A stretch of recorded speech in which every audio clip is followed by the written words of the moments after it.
Well, Sunday morning, 9 o'clock. It's the 14th of February. So it's quite grey. The 50 knot winds that we had yesterday, which would have been coming from behind me and pushing me out, but as I say, 50 knot, 135 kilometres an hour, died off yesterday evening, which is what was predicted, which is great. Really no breeze to speak of at the moment, but there is a suggestion that it's going to pick up later in the day to a southerly. So I'm paddling out for Petone behind me. Wellington is up ahead over my, let's see, my starboard bow, I guess, that forward quarter.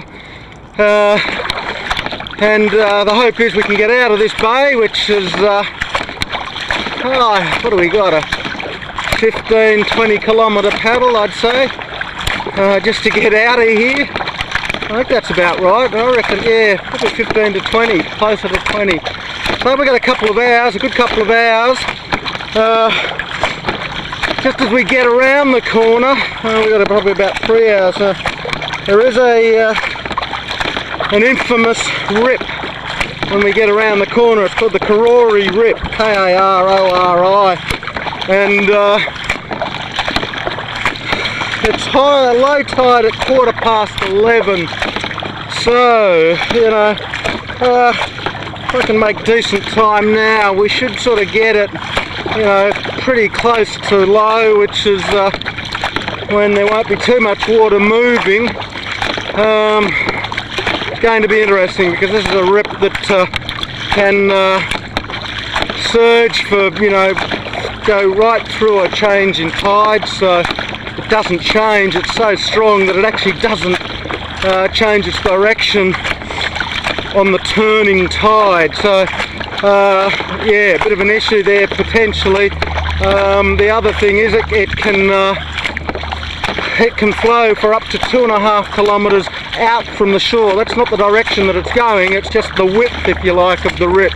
So we've got rips and eddies out there, overfalls, and obviously got some concern about it. I think the Wellington tides are quite, you know, we're sort of close to neaps here at the moment, so not big differences between low and high, which should be work in my favour. How are we feeling? Bit of a nightmare this morning. I thought I went to bed last night and suddenly I was conscious of not having seen one of my shark skin top, which is a polar fleece neoprene / UV protected top which keeps me warm, not cheap, and I hadn't seen it in my preparations that I did yesterday, and played on my mind all morning, and I convinced myself I'd probably left it at the campground before I moved to the motor lodge, and if not, you know, there was a hope that it was in the kayak. I got up this morning, went and checked in the kayak, it wasn't there, so heart sank. And then when I picked up my cockpit skirt this morning, there it was sitting there neatly folded, so that put a big smile on my face. I was leaving the room, Norm, the proprietor, said, oh, let's have one look under the beds, and I sort of, scoffed at him internally. I thought, oh no, he'll be right, I'm pretty neat and tidy. But although I did say to him out loud, oh, you know, that's the sort of thing I should do every day, but I'm hopeless I don't. Anyway, lo and behold, there's a goddamn map.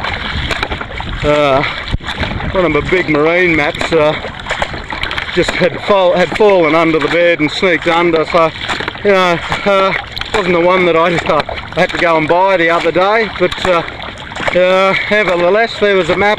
I'd left it there, so just stupidity, you know, and I just get pissed off with myself, I really do, and it makes me feel shitty. Anyway, today, first paddle for, you know, we had one paddle here a week ago after a week in Lake Ferry, so, you know, only the second paddle in a fortnight, over a fortnight I'd say.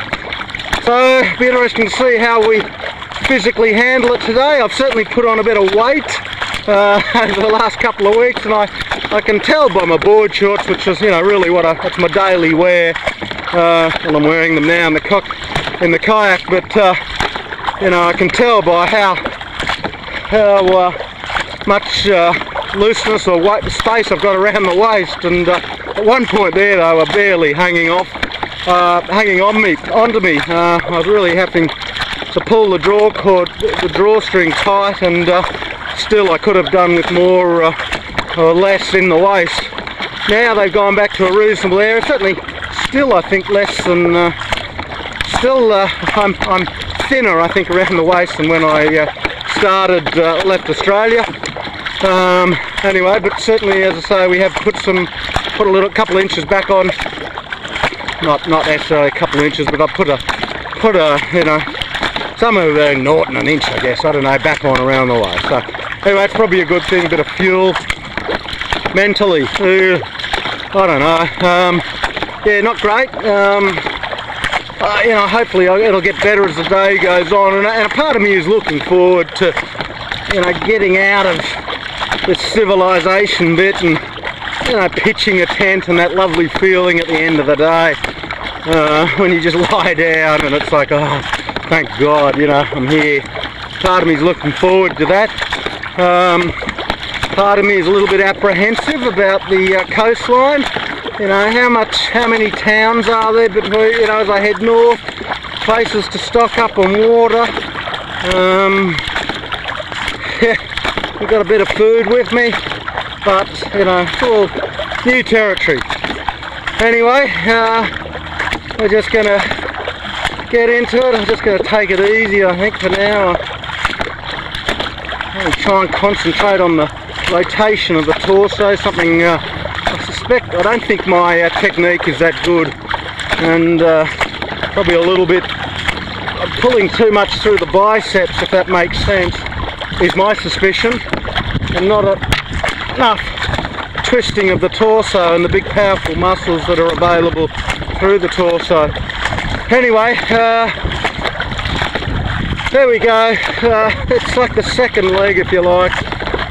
You know, you could argue I'm halfway, I'm not, but we've still got to go up past Auckland when we get on the same latitude, is it? And then up and around the North Cape before coming back down. So, you know, there's no way we're halfway. Although, coming around the East Cape, you have to there's a fair bit of, you know, sort of west to east sort of type paddling. So, it'll be interesting. 1,300 kilometres covered to get us here, about 1366 I think it was from memory.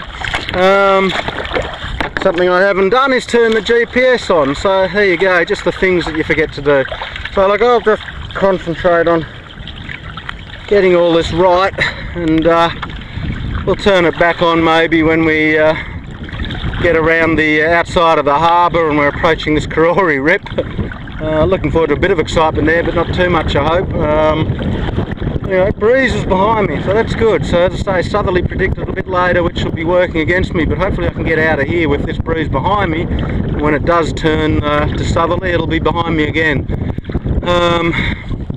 You see one of the big inter-islander ferries coming in ahead of me.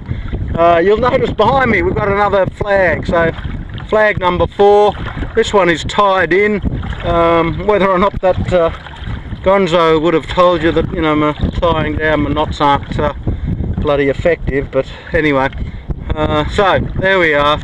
Oh my God, can you guys, the flag that's just ridiculous, but hey, thank God I had the string on it. That is, oh my God. Okay guys, I gotta focus here. I'll speak to you later.